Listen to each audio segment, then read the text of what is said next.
তো বন্ধুরা, আজকের ভিডিওতে আমি আপনাদের দেখাবো কিভাবে আপনারা এই যে আপনি যে এখানে দেখতে পাচ্ছেন আপনার কম্পিউটার অথবা পিসিতে অথবা ল্যাপটপেতে বিভিন্ন ড্রাইভ থাকে, অর্থাৎ ভলিউম থাকে, অর্থাৎ যেটাকে আমরা মেমোরি হিসেবে ব্যবহার করি।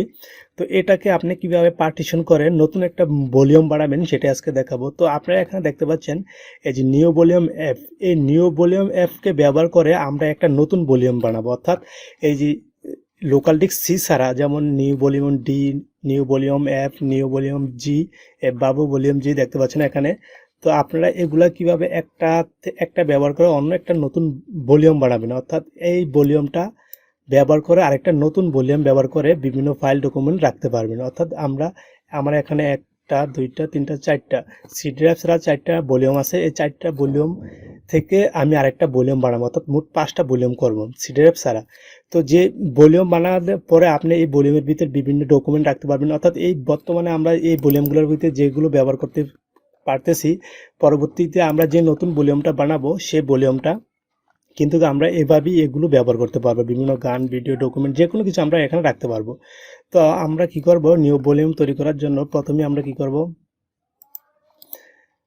আমরা যে পিসি আছে, তো আপনি এটা কিন্তু উইন্ডোজ 10, তো আমি দেখাচ্ছি উইন্ডোজ 10 দিয়ে উইন্ডোজ 7, তারপর উইন্ডোজ 8, এগুলা উইন্ডোজ এক্সপি, এগুলোর ভিতরে কিন্তু আপনি এভাবেই ব্যবহার করতে পারবেন। আমি যেভাবে দেখাচ্ছি ঠিক এভাবেই আপনি কাজটা করতে পারবেন। তো আমরা কি করব, দিস পিসিতে মাউসের রাইট বাটনে ক্লিক করে আমরা এই যে ম্যানেজিং দেখতে পাচ্ছেন, ম্যানেজিং ক্লিক করব।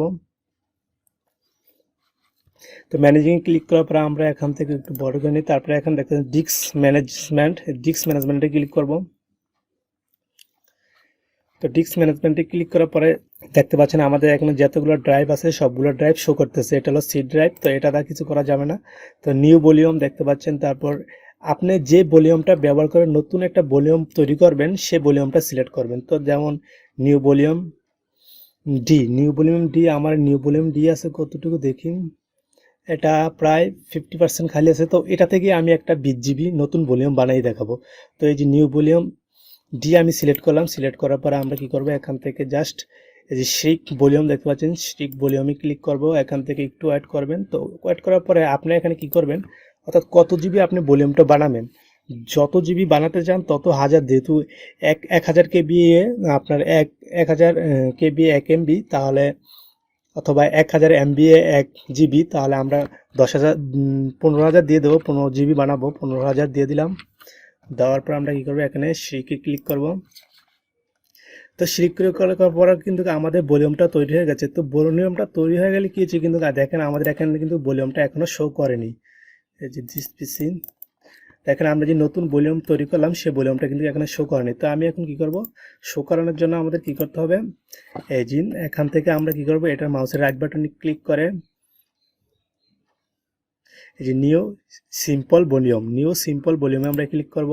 ক্লিক করার পরে জাস্ট আমরা এখানে কি করব, নেক্সট দিয়ে দেবো। নেক্সট, অর্থাৎ আমাদের 15 জিবি আকারে থাকবে। তারপর আমরা কি করব, আবার নেক্সট অটোমেটিক থাকবে। তারপর এখান থেকে আমরা নামটা চেঞ্জ করে দেবো। আপনি ভলিউমের নামটা যেটা দিতে চান সেটাই দেবেন। যেমন আমরা রাজীব, তো রাজীব দিয়ে জাস্ট নেক্সট দিয়ে দিলাম। তো জাস্ট আমরা আবার ফিনিশে দিয়ে দেবো। তো এখন দেখি আমাদের ভলিউমটা তৈরি হয়েছে কিনা।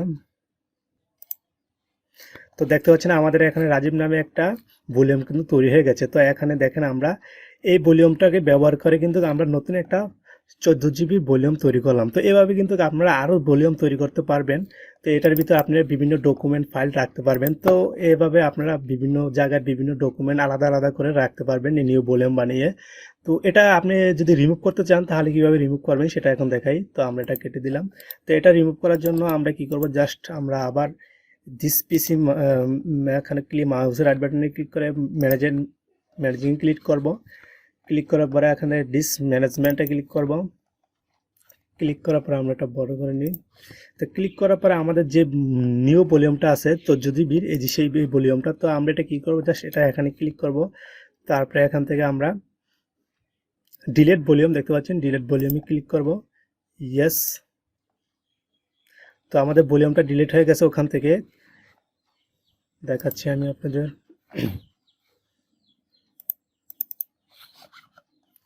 দেখেন ভলিউমটা ডিলিট হয়ে গেছে, কিন্তু এখান থেকে কিন্তু ইয়েটা আইকনটা শো হচ্ছে, অর্থাৎ এখনো কিন্তু আইকনটা শো হচ্ছে। সেজন্য আমরা কি করব, জাস্ট এখানে ক্লিক করবে, এখানে ক্লিক করে এই যে এক্সটেনশন দেখছেন ভলিউম, জাস্ট এখানে ক্লিক করব, নেক্সট, তারপর এখানে অটোমেটিক নেক্সট লেখা থাকবে, নেক্সট নেক্সট দিলাম, তো এখানে চলে গেছে। তো মূলত এভাবেই ডিলিট করবেন। তো আশা করি ভিডিওটি ভালো লাগছে, যদি ভিডিওটি ভালো লাগে অবশ্যই চ্যানেলটি সাবস্ক্রাইব করবেন। এভাবে ব্যবহার করে কিন্তু আপনি বিভিন্ন ডকুমেন্ট বিভিন্ন আলাদা আলাদা ফাইলে রাখতে পারবেন। তো ভিডিওটি ভালো লাগলে অবশ্যই চ্যানেলটি সাবস্ক্রাইব করবেন।